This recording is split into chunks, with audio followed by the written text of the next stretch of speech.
What's going on, everybody? Welcome back to another video. Today I'm going to be talking about the movie Robot Ninja. Okay, this movie was so darn unique. Such an interesting concept. So, since this movie has come out, there have been other movies like this. This is just an intense, dark, gory superhero movie. Some other movies that I would say are similar to it are Kick-Ass and Super, which I'm a big fan of those movies. I'm a big fan of dark superhero movies because you don't see them as much in my opinion. But anyways, I'm going to go over the story, and I am getting into spoilers, just a heads up. So, the main character is a comic book artist, and his comic is Robot Ninja, and it's been adapted into a TV show, and the TV show is just super popular. And but the tone of the TV show is way different than the comic. The comic is more grounded, it's more dark, it's more realistic. The show is more campy and cheesy. And the people who, the show's creators, they want the comic book artist, they want him to make the comic like the show so that the comic will sell better, and he doesn't want to compromise at all. That's the comic book is his baby. He doesn't want to change it at all. They already kind of ruined his character with the show in his opinion. So yeah, there's this whole thing where he's going back and forth with the publisher. He's calling him up on the phone, and then the publisher's like, these damn artists, and then he's like, and then the main character is like, man, these damn publishers.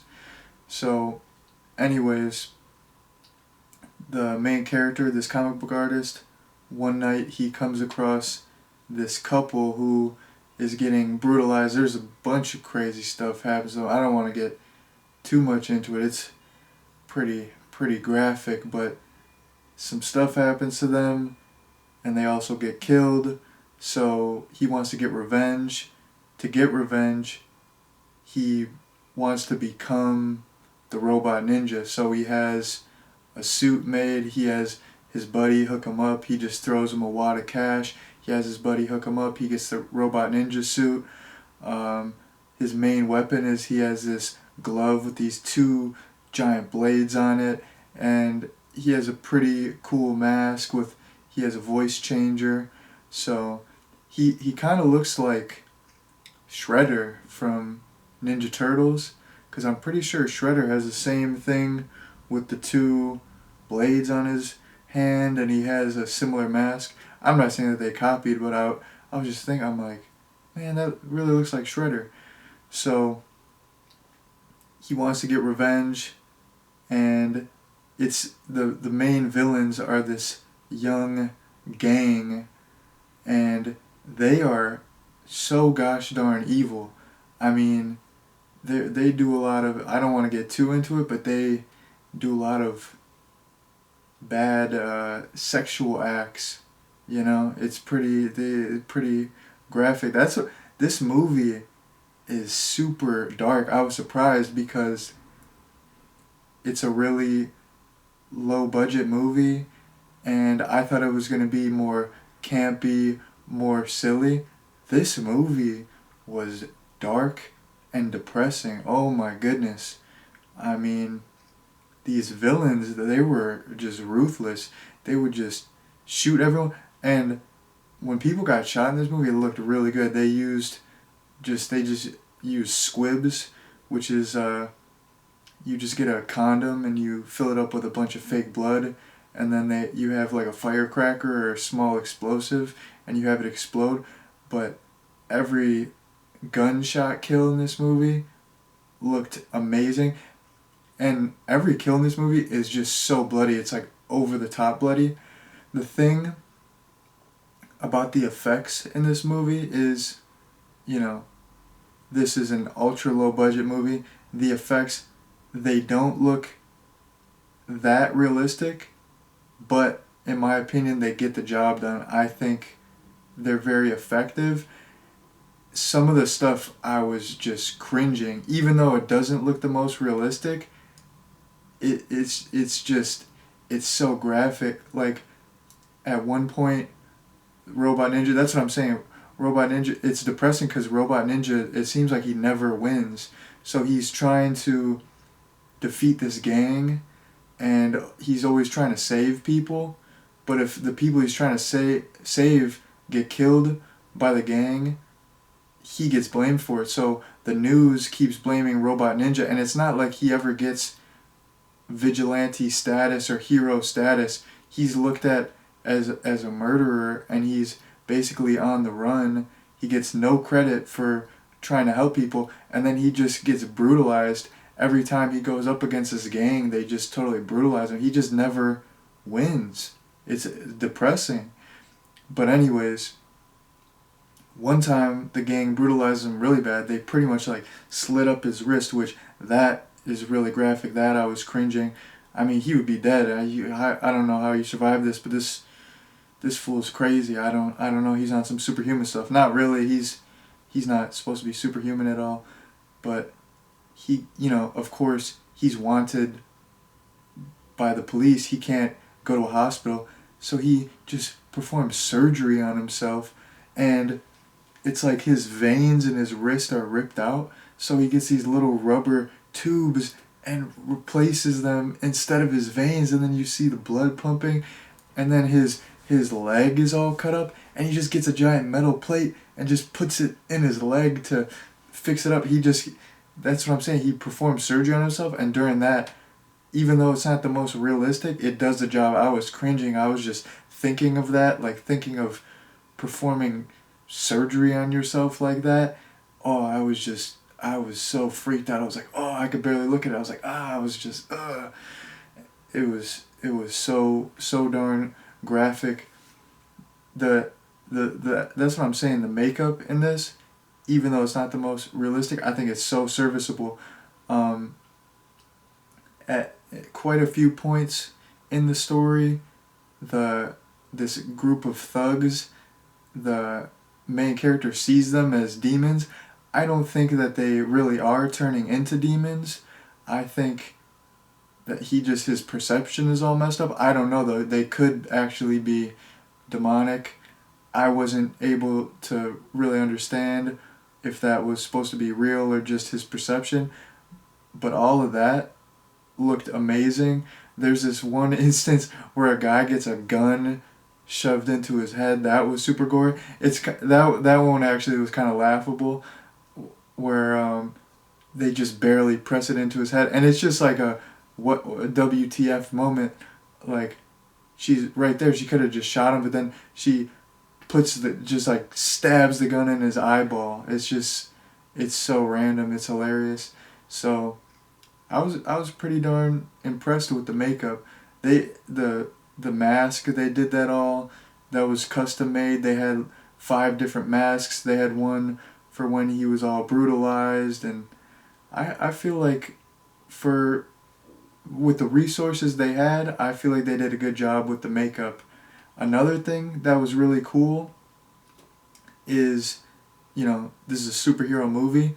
There was a lot of comic book stuff spliced throughout the film. Whenever there's a sequence where he's fighting people or killing people, they will intercut scenes of the actual movie and the actual action sequences with sequences of like comic book images where he's doing the exact same thing. I thought that was really cool. The opening credits, it was all comic book panels, and the song in the opening credits was really good. So they really went above and beyond to create that superhero comic book atmosphere and tone. So I really liked that. Let me just check my notes here. Yeah, there's something else that I like is that there's quite a few horror references. In a lot of the scenes, there'll be posters of a bunch of different horror movies. Some of the stuff was stuff that I recognize, but stuff I haven't seen. But one of the ones that stood out to me was they had a Friday the 13th Part 3 poster, so that's pretty cool.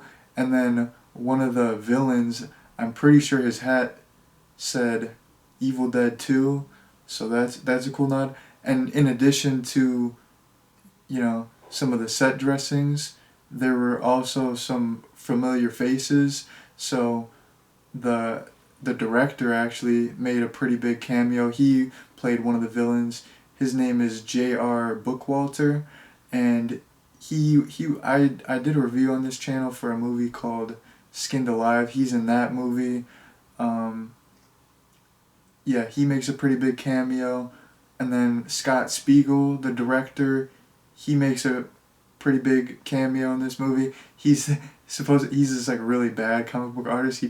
Basically does stick figures, and he's like trying to get a job, and they actually hire him. It's pretty darn funny. And then another familiar face, Linnea Quigley, is in this. She doesn't have a big part, but it's always cool to see her and stuff. So, yeah, you have some familiar horror faces. You have some horror references with the posters, with the hat. That was cool. Let me see. Let me check my notes. I think for the most part I pretty much talked about everything. Yeah, I I pretty much talked about everything, but like I already said, oh yeah, actually, let me let me get back into the story. So, like I was saying, the robot ninja, he's going up against this gang, and he keeps losing, and he keeps getting brutalized. He keeps getting all messed up. His face is all bloody and bashed. His body is just destroyed. He's just eating bottles of ibuprofen, or it's probably painkillers. He's probably just downing bottles of painkillers like they're gosh darn potato chips. He'll just down a whole bottle of painkillers and then just down another one. This fool he's all messed up. Maybe that's why he's thinks that these people are demons, because he's just so effed up off the painkillers. He's just straight up hallucinating at this point. But yeah, getting into more spoilers with the story, after he keeps going up against this gang, he eventually just kills himself, which for me it was like totally out of left field that he just kills himself. I was like kind of let down. I was like, what the heck? What's up with that? And then the whole ending is that, he wrote the comic book, like this whole, everything that was going on, he was writing down, and he was working on his last issue of the comic book, and it was all of the experiences of him going up against this gang and actually living out these experiences as the character. And he already wrote his death. He finished the comic book before he killed himself, so he planned it. And then it's this whole thing where people are going to get the comic, and it's really sought after. Everyone's like, did you hear the story? The guy killed himself. So it's supposed to be worth a lot of money, and that's the end of the movie. That's it. And like I said, this movie was super depressing. The fact that he just always loses, he never gets credit, and then he goes out like that and kills himself. It was so darn depressing. But getting into some last couple topics here. So my overall thoughts about the movie, I would say I was indifferent. There was quite a bit that I liked, but I wasn't super engaged in the story. I like the concept. I think the concept was awesome. It was a super creative concept, super original, super unique, but the actual movie as a whole, it was just okay to me. I didn't hate it. I didn't love it. It was all right. Um, would I recommend it? I would say check it out. It's definitely worth checking out, but it other than the fantastic concept, the actual execution wasn't the best. But it's, I mean, what do you expect? They didn't have the biggest budget, and it seems like, these movies, they don't shoot them for months and months and months. They shoot them in a couple weeks. It's pretty much like run and gun filmmaking, a couple takes. So for what it is, I think this movie's all right.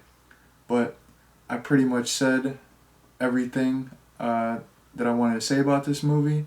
So thank you all for watching. Have a good one. Peace out.